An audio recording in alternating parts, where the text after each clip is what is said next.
Hi, this is Jov. Alamin natin kung ano ang update sa inyong love life ngayon.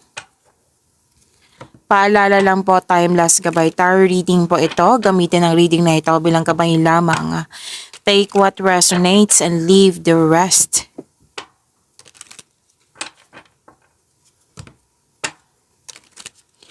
Kung hindi ka naka-resonate, huwag pong pilitin, okay?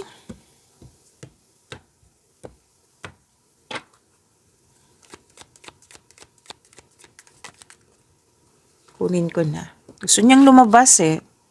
Okay, it's done. Oh, we're done. Completion.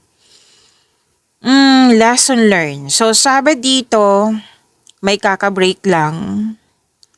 May separation na naganap na pwedeng na nakipag-connect to sa'yo. Matagal na kayong hindi nag-usap tapos nakipag-reconnect to sa'yo. Tapos, ayaw mo na mag-response, ayaw mo nang makipag-connect sa kanya. Kasi, kumbaga, nasa new chapter ka na. Tapos na yung connection nyo. Yan. So, may natutunan ka na sa mga nangyari sa nakaraan. It might be may ilang beses mo na tong binigyan ng pagkakataon. Tapos, ayaw mo na talagang maulit. Ayaw mo nang yun nga, ayaw nang paulit-ulit na lang yung sitwasyon. Kasi may nagsabi sa akin ngayon, paulit-ulit na lang, hanggang sa napagod ka na. Kumbaga, yun nga, ayaw mo na makipag-reconnect sa kanya. So, nakikita ko dito na natanggap mo yung pagtatapos kasi may natutunan ka na sa mga nangyari. Which is tama nga naman eh. 'Di ba? Iba naman yung tapos na yung sitwasyon, tapos hindi mo na inisip yung mga nangyari sa nakaraan kung ano yung natutunan mo sa inyong relasyon. So, tama tong gagawin mo na kinuha mo yung mga nangyari sa nakaraan. Yes, may pain, pero kinuha mo talaga yung kung ano talaga yung wisdom message sa mga nangyari sa nakaraan. Kumbaga, part na lang siya sa memories. Na-end na yung chapter. May isa nagsabi din sa akin ngayon na pwedeng andyan pa rin na okay, tapos na yan, nabigyan na ng solusyon, nabigyan na ng sagot sa inyong mga katanungan.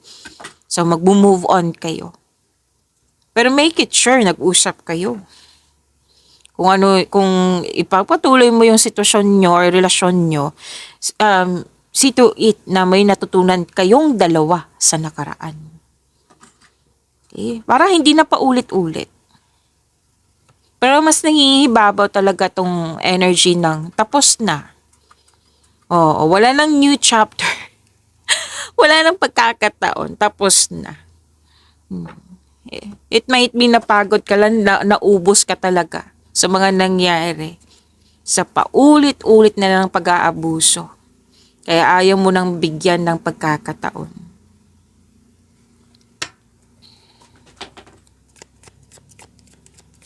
It might be naghahanap to ng second chance. Na ayaw mo na talaga.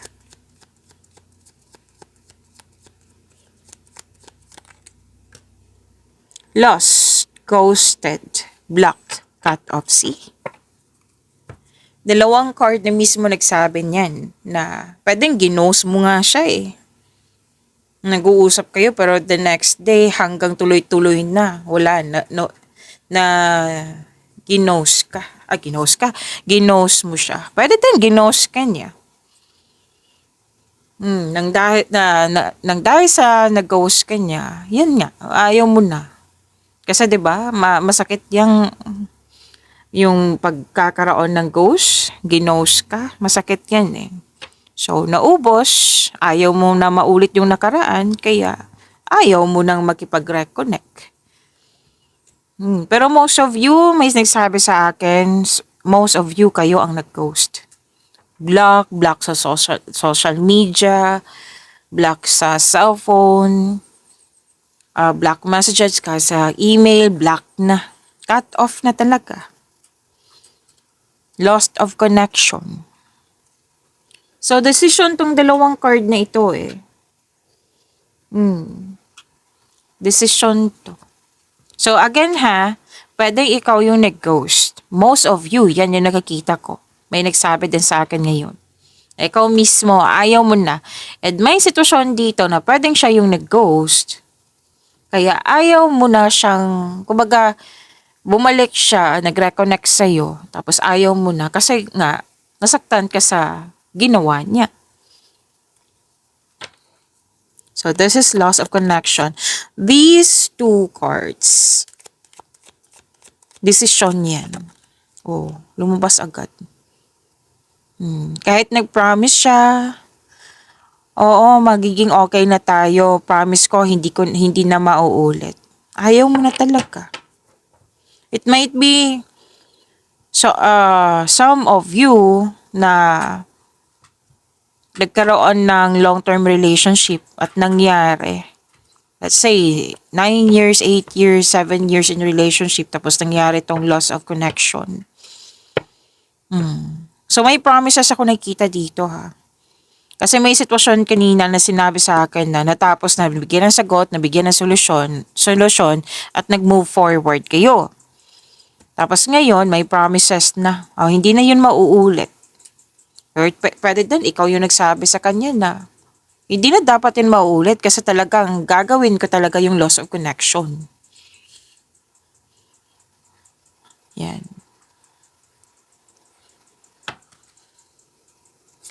Kasi this commitment, long-term relationship, that is, syempre promises, that is, kumbaga, that is decision din yan eh. Decision din yan. So, tatlong card pa mismo nagsabi dito, decision.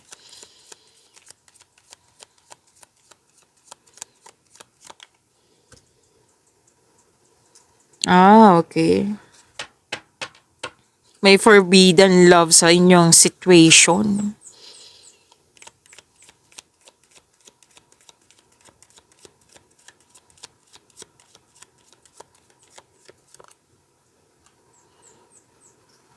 See? Access granted. Social media fake profile hiding. Now,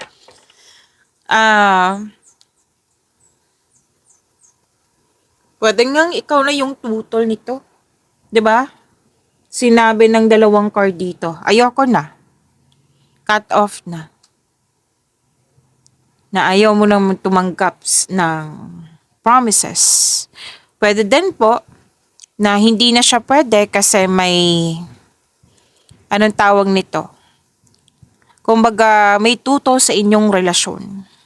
It might be your parents, family, friends na wag ka nang bumalik sa kanya kasi hindi maganda ang influence niya. Paulit-ulit ka na lang sinaktan. Yung may family disapproval, pwede din po cultural or religious differences. Yan. Parents, friends, or communities na hindi approve sa inyong connection. So, yan yung forbidden love.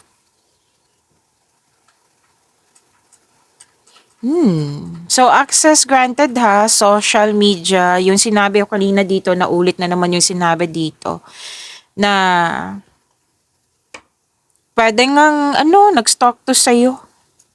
Pwede ikaw yung nag-stalk. So, energy nito ha. Kaya nagsasabi ako, pwede ikaw, pwedeng siya. So, may gumagawa dito ng social media para makapag-stalk. Pwedeng na-add mo siya na as nag-create ng other profile para ma-stalk ka niya. So, hiding kasi to eh. So, very sneaky. Like, yun nga, nagsastalk sa'yo or ikaw yung nag-stalk sa kanya. Gumagawa nga ng social media para makapag-stalk. Fake profile. Nagtatago siya kasi gusto niyang magkaroon ng balita sa iyo. Kasi nga dito sinabi na ayaw mo na makipag-connect.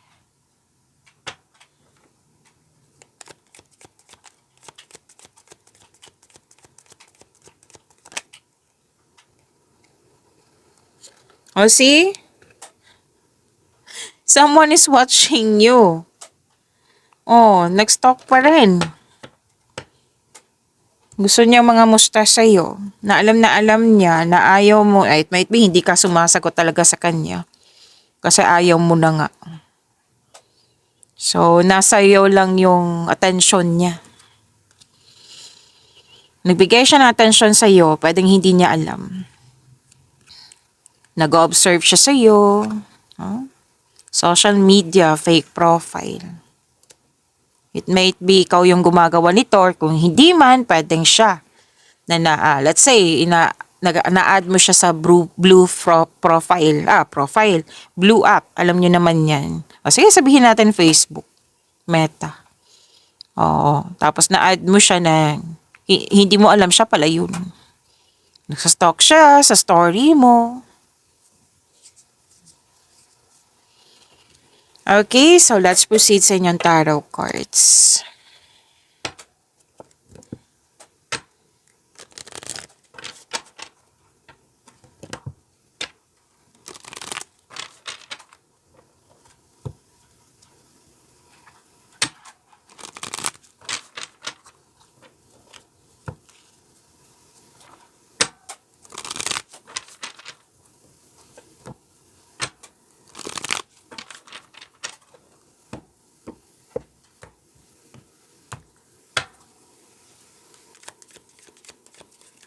Energy mo, ang nararamdaman mo ngayon.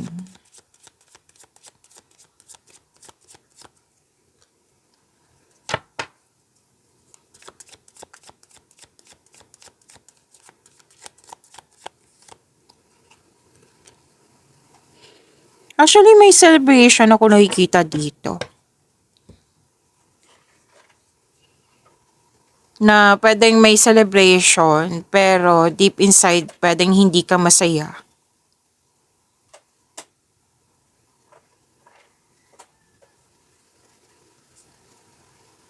Feeling emotionally drained. Ay, wow. Okay. May nakita kong energy dito na sobrang pagod sa party, sobrang pagod sa biyahe, sa bakasyon ba to, sa reunion ba to. 'Di ba okay, so okay. May sobra sa alak dito, partying too much. Okay, kung hindi ka marunong sa alak, pwedeng sobra sa party nga.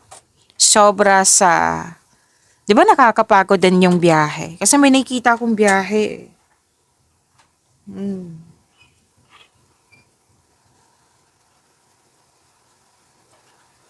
Alam mo, may nakita ako dito na iniisip mo na pwedeng nangyari sa nakaraan.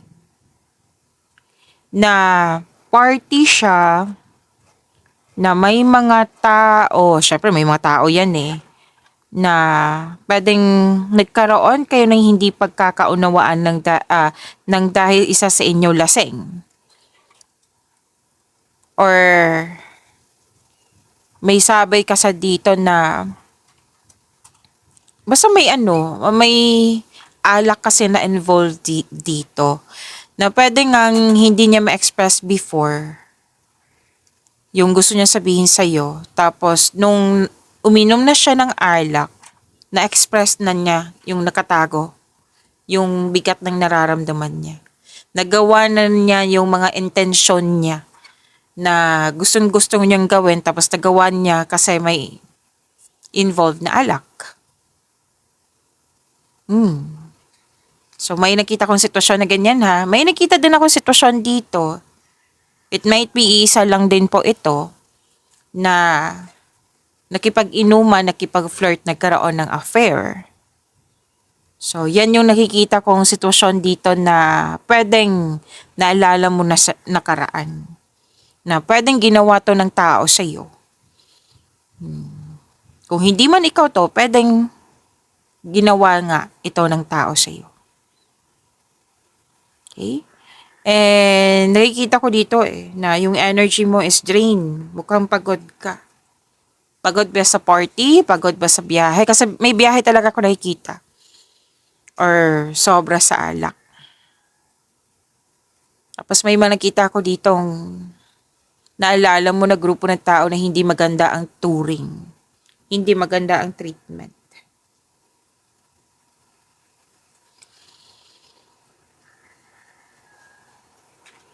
So, anong yung nakatagong emotion pa o takot mo na hindi mo sinasabi?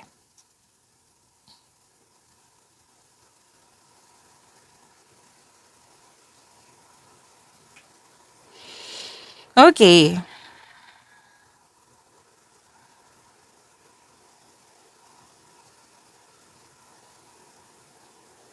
Okay. Dalawang card po mismo nagsabi dito na may grupo talaga ng tao na hindi na, yung ginawa mo na lahat, yung binigay mo yung kabutihan mo, pwedeng tinulungan mo, tapos hindi sila naka-appreciate. Yan. May nakita ka sa grupo kasi to grupo din to. Hindi pagkakasundo, hindi nagkaroon ng pagkakaisa. It might be ito yung sinabi kanina na tutol sa inyong pagmamahalan. Tutol sa inyong pagmamahalan. Maraming nangingialam sa inyo, sa inyong relasyon. At siya, kung ano yung sabi ng ibang tao, naniniwala siya agad. Hindi ka kinausap agad, naniniwala siya agad sa mga sabi-sabi ng mga tao. Let's say, hindi kanila gusto, tapos etong taong ito malapit talaga sa kanila. It might be barkada or family. Tapos sinabi na hindi ko gusto yung yung jowa mo or partner mo. Kaya, etong taong ito, naniniwala siya. Kaya, naniniwala siya agad. Kasi most likely, alala talaga to. Alaala. Nangyari sa nakaraan, hindi nagkaroon pagkakaisa, hindi nagkasundo, ginawa mo na lahat, hindi siya marunong mag-appreciate, hindi nagbigay ng halaga. Itong person mo. May nangingialam talaga, kanina pa to. Naalala niyo yung forbidden love. Okay. So, energy ng person mo, ang pinapakita niyang intention sa iyo.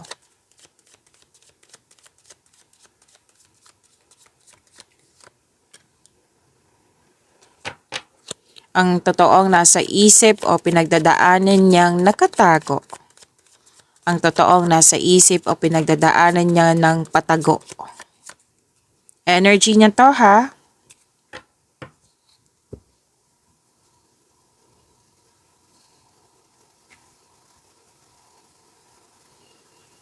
So, sabi dito,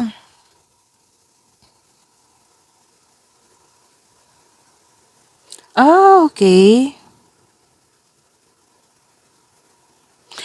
Alam mo, sorry ha, kasi may sabi dito na pinapakita niya na mabuti siyang tao, mabuti siyang partner, mabuti ako sa kanya. Okay? Mabuti ako sa kanya. Pwede dang nag-propose na tong taong ito or kasal na kayo.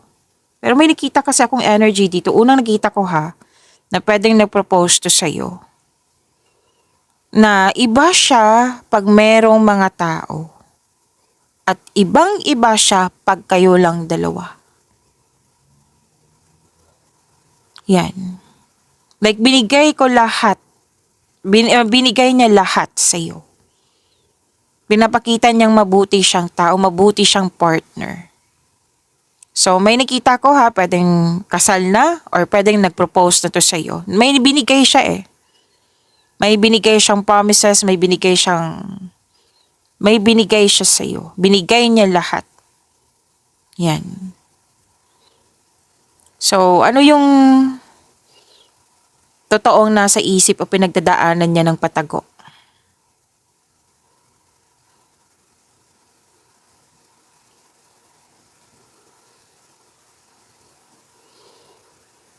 Na-disappoint siya. Na-disappoint siya kasi binigay niya po lahat. Binigay niya yung best niya. Na-disappoint siya sa inyong relasyon, na-disappoint siya sa iyo.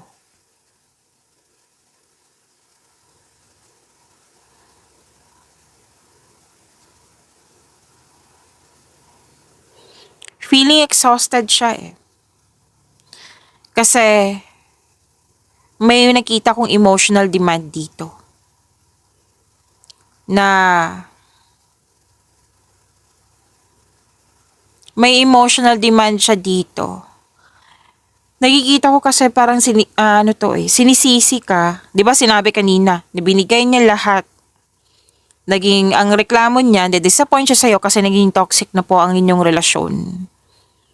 Na nagbibigay ito ng stress sa kanya. Nanghihinayang siya. Nanghihinayang siya sa ininvest niya. Kasi 'di ba sinabi kanina, binigay ko lahat. Binigay ko yung best ko. Alam mo, may nakita ko sa kanya dito, insecurity. Insecure siya sa iyong sarili, insecure siya sa iyo. Nagkaroon ng doubt kasi nagpapadala siya sa mga may sabi-sabi ng mga tao. So, kalungkutan ang nakikita ko dito, deep inside. Habang sinasabi niya to sa kanila, pinapakita niya sa kanila na mabuti akong tao, binigay ko lahat sa kanya. Tapos, kung ano-ano yung mga sinasabi niya sa kapwa niya eh. Na hindi niya alam na nakakasira pala to sa'yo. Pwedeng intention na talaga to. Kasi insecurity ang nangingibabaw dito. Insecure siya sa'yo. Pero nakikita ko dito sa nararamdaman niya, malungkot siya sa mga nangyari.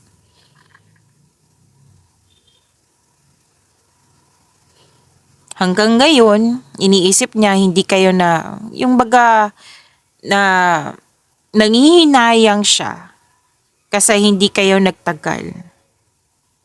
Nangihinayang siya kasi hindi nag-develop nga ang inyong yung relationship na hindi nag-last. So, yan yung totoong nararamdaman niya. Pwedeng sinabi nga niya, okay na ako. Okay na ako, binigay ko lahat. Hindi ko dapat pagsisihan kasi binigay ko lahat. Pero deep inside, talagang nangingibabaw talaga yung insecurity, doubt, pagsisisi sa nangyari sa inyong koneksyon. Alam mo, mukhang hindi niya na ilalagaan yung sarili niya. Pwedeng may nararamdaman siyang hindi maganda sa kanyang katawan.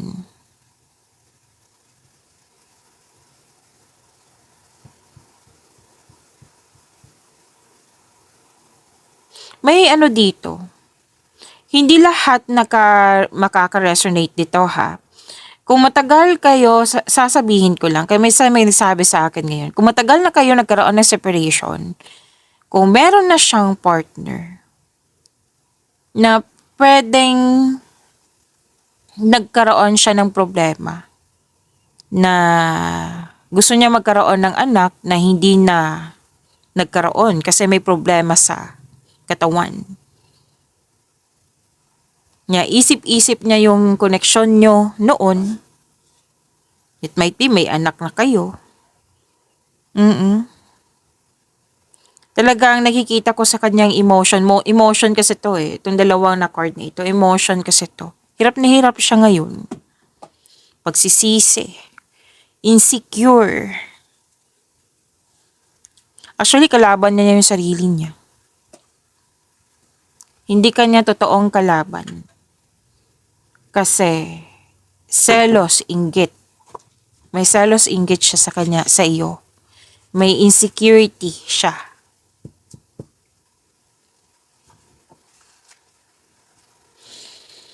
So, energy ninyong dalawa. Energy na inyong connection or relasyon. Ang pangunahing lakas or nagpapadikit sa inyong dalawa ngayon. Ang pinakamalaking hamon o harang na kailangan nyong lampasan agad. Okay.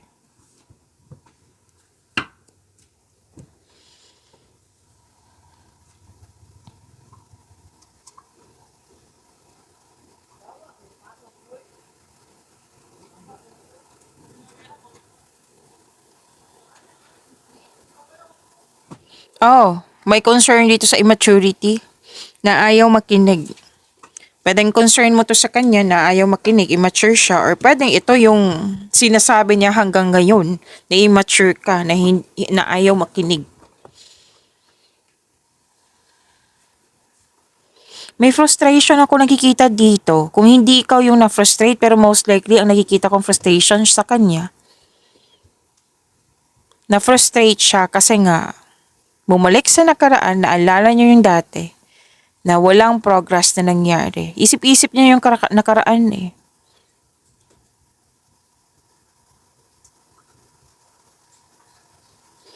May plano tong taong ito. It might be kausapin ka, makipag-reconnect nga sa'yo. Pero puro plano, puro balak.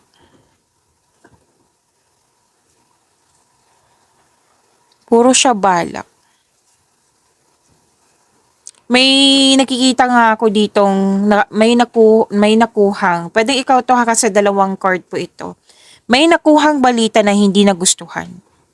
Kung hindi man ikaw to, pwedeng siya. Nakakuha siya ng balita from you na hindi niya nagustuhan.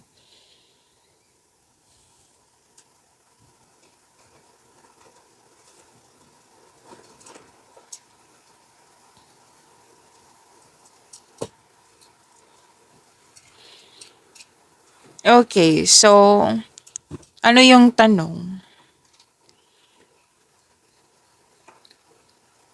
So, ang pinakamalaking hamon o harang na kailangan yung lampasan agad.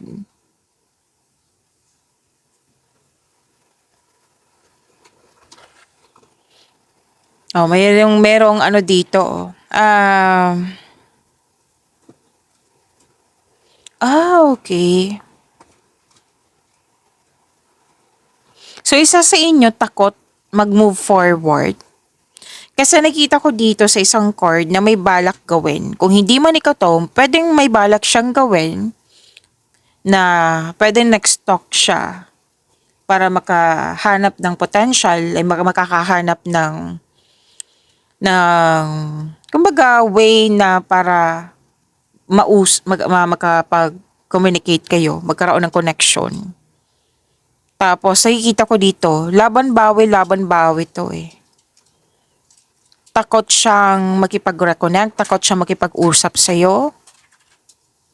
Kung hindi man ikaw to ha, kasi dalawang energy to, pwedeng ikaw to, pwedeng siya. Oh, dalawang card po talaga. May plano na po. May plano na siya, may plano siya sa inyong connection, sa iyo. Sa inyong dalawa. Pero itong dalawang card na ito is laban bawi. Kumbaga mamaya na, naghahanap ako ng timing. May takot, may fear akong nakikita dito sa dalawang card na ito. Fear. So, kuha pa tayo.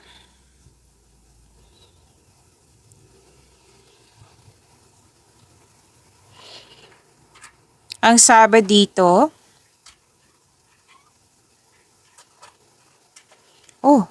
lack of appreciation. Lumabas din dito. Hindi nagbigay ng halaga, which is na lumabas to sa energy mo. Hindi nagbigay ng halaga. Lack of appreciation. Okay? So, yan it might be, yan yung main concern nyo. Kaya nagkaroon kayo ng disconnection or hindi pagkakasundo. So, yan po. Maraming salamat po. See you tomorrow.